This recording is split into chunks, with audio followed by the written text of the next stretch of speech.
Jones going right, he turns the corner. Uh-oh, I think we've got an injury. It's Is that right? Delon Wright holding that right shoulder. Oh no.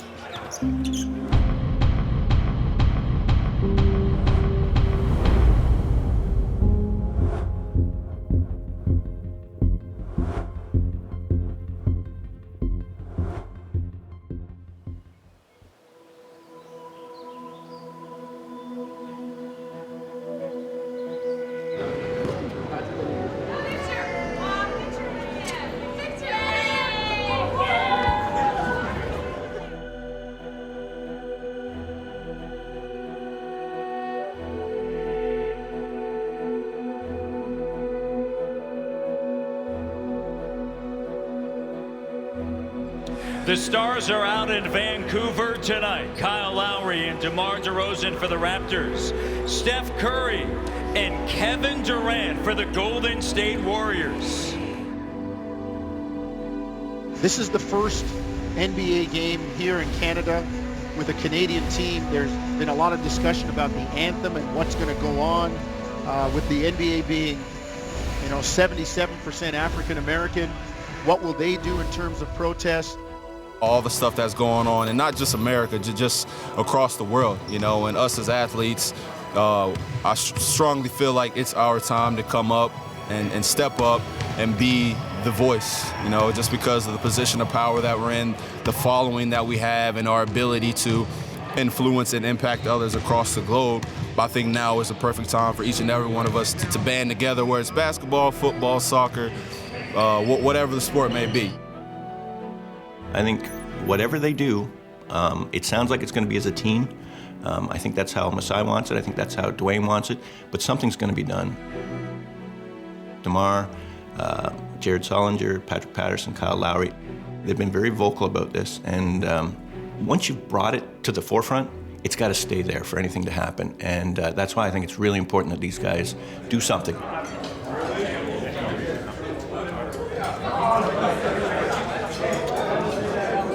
Talking about a subject that I'm sitting there listening to the comments around the room, and in some ways I feel as if I let you guys down.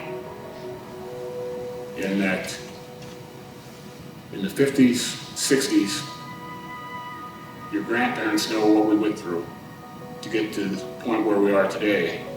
And there's, unfortunately, I think what we're sensing is a regression of the efforts that Dr. King made and some of the rest of us.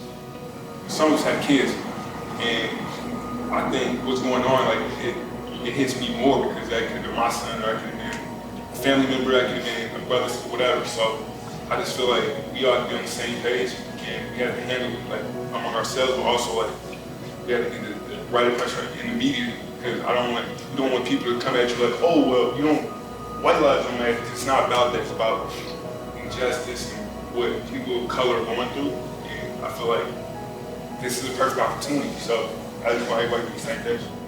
And this is such a sensitive subject, and for me, really, having two young black kids in America, it's scary, the things that are going on. I want peace for everything, everyone, everyone in this world, every human being matters to me, and I feel like it's a conversation that started. Now, how do we continue it? There's no protesting something. It's about growing from it. Okay, we took a stance, and now how do you get better from it? How does it go from taking a stance to unifying everybody? The Toronto Raptors, during the national anthems, they locked arms in a sign of unity, and they stood arm in arm for the national anthem of the United States as well as Canada. It was a topic of conversation for the Toronto Raptors throughout this week. I think what they wanted to show was a sign of unity, but that also that the conversation of what is transpiring, what has gone on in the United States specifically, will be continued to talk, not forgotten, but then also, as Dwayne Casey said, hopefully change will come. Like I told our players, just understand why you're doing it. Understand why you're, and it's not against the military, it's not against the flag, it's not against the country. It's the things that are going on in our different cities. So I hope that message gets out, and I know us talking about it, the players talking about it, was the message they intended to send, and I hope it's received and accepted that way. Saved by one. Here's Durant, guarded by the rookie Siakam, and how about that on the inside? Impressive. Denial. The other way, Durant. They've been waiting. Durant now 1 for 5. DeRozan throws it down, the vicious slam. Great hesitation move as he then explodes and finishes. Hello!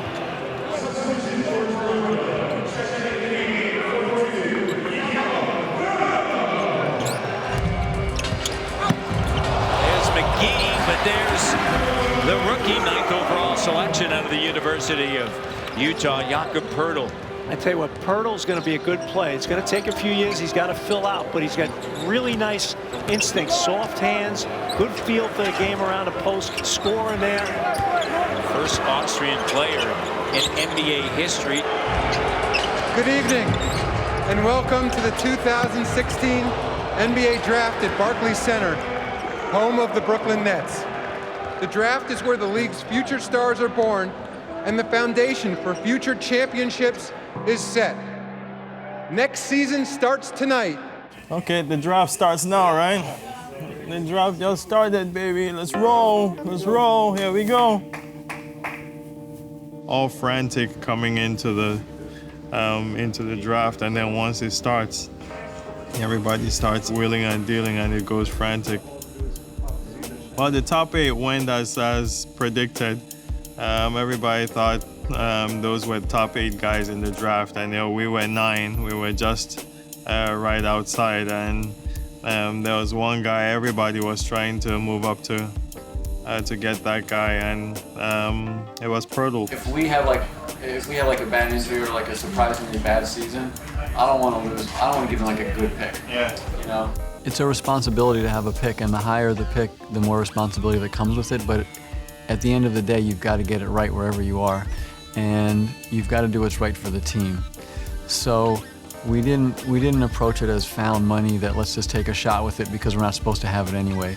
Once you have it, you want to do well with it, and that's the way we approached it. Let's go, Poeltl. Out? Yes, we out. West. We're out. You think Atlanta will take Poeltl? Yeah. For sure. Yeah.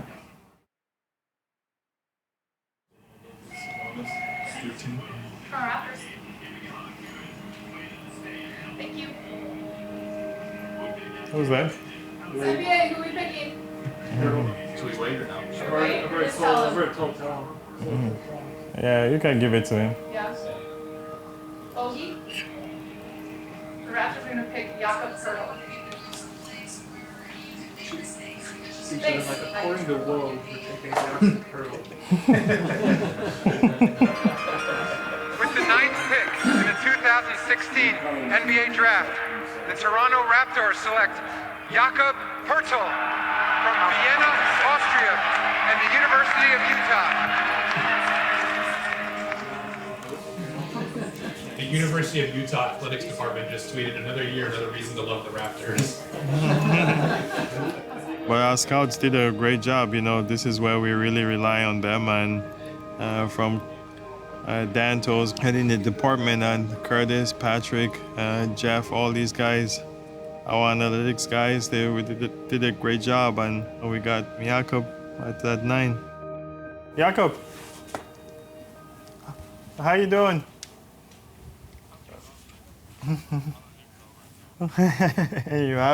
You happy? I know. Well, you're at the right place. We're really excited to have you.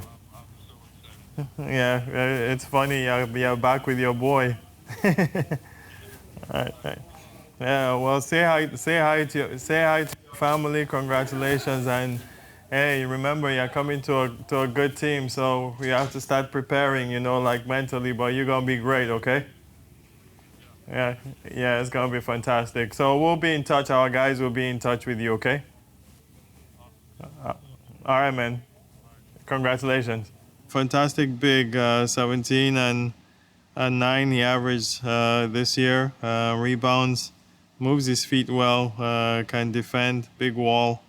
Played with Delon, so pick and roll player. We're excited to have him, and we'll see what he brings. Unbelievable. Unbelievable. That was totally like the right pick. We made the right pick. In terms of value and in terms of a player and in terms of like character and everything, we made the right pick. It fits what we're doing, I'm telling you. Delon is going to make him look so good. When I talked to him, he was so, he was so, dude, I've never seen anything like this. He was so happy. Yeah, no, he was so happy. He said like this is where he wanted to be. Like he can't even believe it.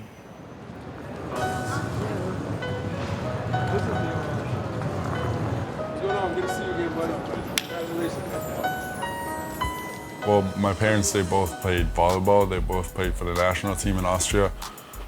So I basically grew up in the gym, even though it was the wrong one, but I was still always around sports. Like, I got a very athletic family in general. So that's basically how I grew up. And like especially my mom, she's very competitive too. So I think that's where I got that competitive spirit from. It was really random. There was a basketball program right around the corner from where I live, and my parents just told me, well, stop running around the house all the time, go there and run over there, like just try something new. And I tried it and I loved it, and I stuck with it. I feel like, yeah, my height, or like me being like this tall kid, definitely played a role in me starting to play basketball. If you really want to make it like all the way, like it doesn't matter like the kind of body you have or how fortunate you are, like you gotta have that drive to get to that point. So that's how I look at it. I know like my body plays a big role in like how I play basketball, but I feel like even if I was smaller, like I could have made it to this point. It would have been a different story, a different path, but I feel like I feel confident that I will still be here right now. This is the home. Huh?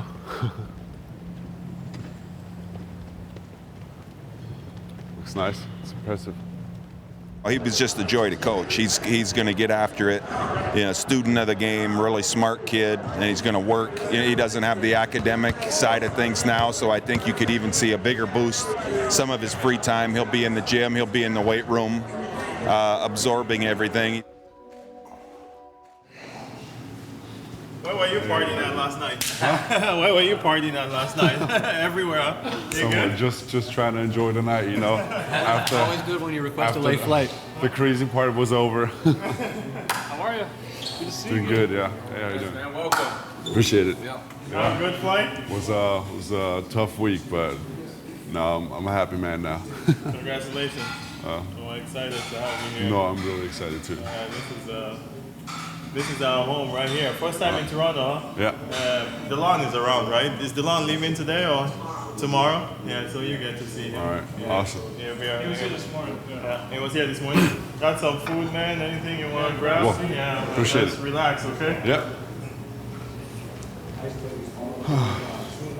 You know, I'd be lying if I said I thought Delon and Jakob were going to be, at least at this phase, Jakob after 2 years, you know, be playing in the NBA. It's pretty cool, and it's super rewarding to be a little tiny part of what they're doing and helping them reach the pinnacle of our profession. The first Austrian to play in the NBA. That smile. That's real. No, it's crazy. What's it gonna be like when you go home, man? I don't know. Like, people have been telling me, and like, the kind of texts I got even before the draft, like everybody's gonna be watching. I was like, whoa! I didn't even know you guys like basketball. Like, it's.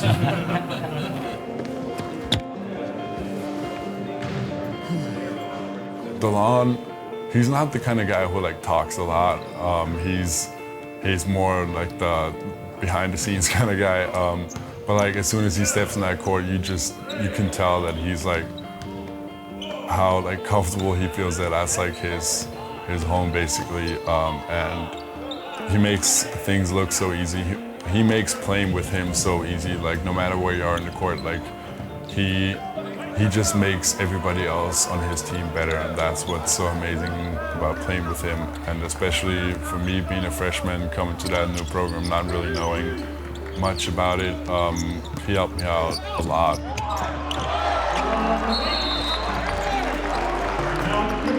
But it's no joke, you know, making the jump from college to the NBA is pretty significant. There's not a lot of rookies that have the ability to come in and have that impact, but knowing both of those guys, whatever it is they're not doing, they'll address it, try to figure it out, and I hope that they can be a big part of the rotation this year.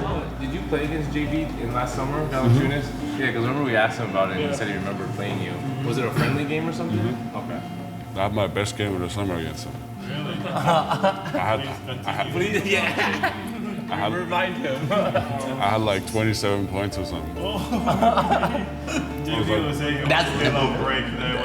That's why he remembered. He didn't act. Yeah. I think I remember that game. He's like, yeah, that's. One night he didn't want to talk about it. Yeah, he was like, show me a picture of it. He's like, oh yeah, okay.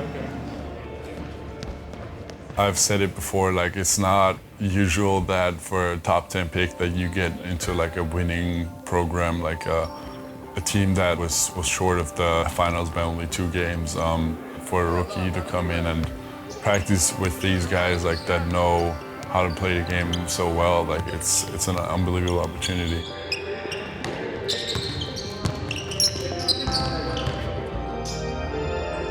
As a rookie, you gotta be that guy that's ready to do anything to get on the court, because that's how you get better. If you're out there and you're scrappy and you go for every ball and you hustle up, you listen to every word your coach has said, and you try to follow that as accurate as possible. That's how you get out there, and that's how I'm gonna approach it. I'm gonna be everywhere on the court, like the best of my ability, do my stuff, like be on the boards. I don't think there's gonna be a lot of plays for me, like how it obviously is for a rookie. So you gotta find your way in that court. So like, what's the schedule gonna look like from now until summer league, and like also after, I guess, for me? Yeah. Is that not? Okay. Hours. You'll be in this building for 12 hours a day. You thought the last week was hell? All right.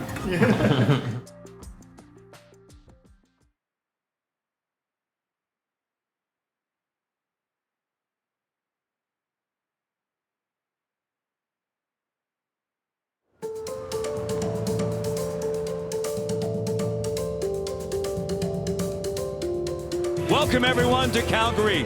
The Toronto Raptors here in Calgary for the first time since 1996. Saturday night it was Vancouver, a victory over the Golden State Warriors, and tonight they'll take on the Denver Nuggets. University of Memphis product on the run. There's the length of Nogueira, a factor. Ross at the other end with a slam dunk. It's where this is an opportunity for Lucas Nogueira. Norman Powell. Jokic gets back, but Norman right to the rim. Two-handed slam. It's a mix of emotions, anxious, and I think the worst part about it is not knowing when you're going in, so just having to stay ready. I went in way earlier than I thought I would in the first game, and just trying to stay ready and first couple of trips up and down the court, get those emotions out the way, and then you just play basketball.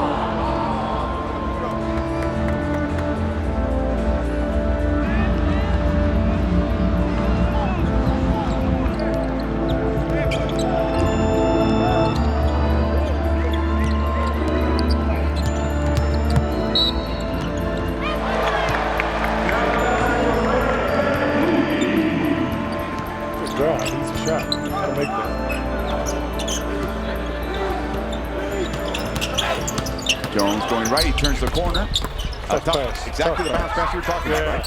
That's a no-no. Very lucky Thomas caught that. Uh-oh, I think we've got an injury. Oh, no.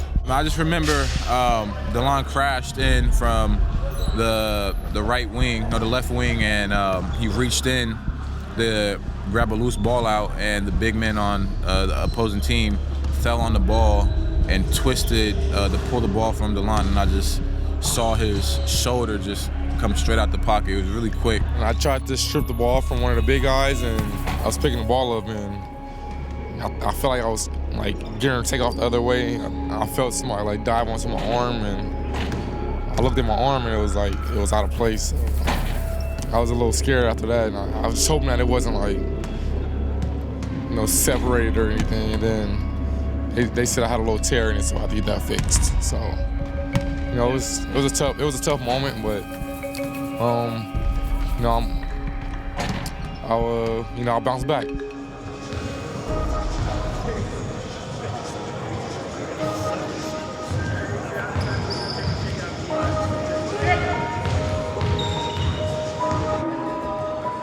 That really sucks. Like he did come along really well at the end of the year. He sort of figured it out. He wasn't getting killed on every pick and roll. He was a valuable third guard. If the guy got in foul trouble or something got hurt, you had no problem playing him. And now you don't know. He's not going to play again until probably the end of November, the start of December. Then he's got to get back used to game speed. It's probably January before he can really contribute. I think he's still going to be a player. He's long. He showed flashes at the end of last year. But this is a big setback in your second year, and I feel really bad because he's a good kid who worked hard and just, that's why summer league sucks, man. It's kind of the mark of an athlete, how a guy comes back after he's been injured. So we'll have to see what Delon is like when he comes back. Does he still have the same fearlessness? Is he still, willing to take the ball into traffic, to play the way he was before he was injured and not have any psychological collateral damage in that sense? So he's in that phase right now where I think he's probably a much better observer of what's going on around him. And I think when he's healthy again, I think it'll allow him to get back on the court and be more productive.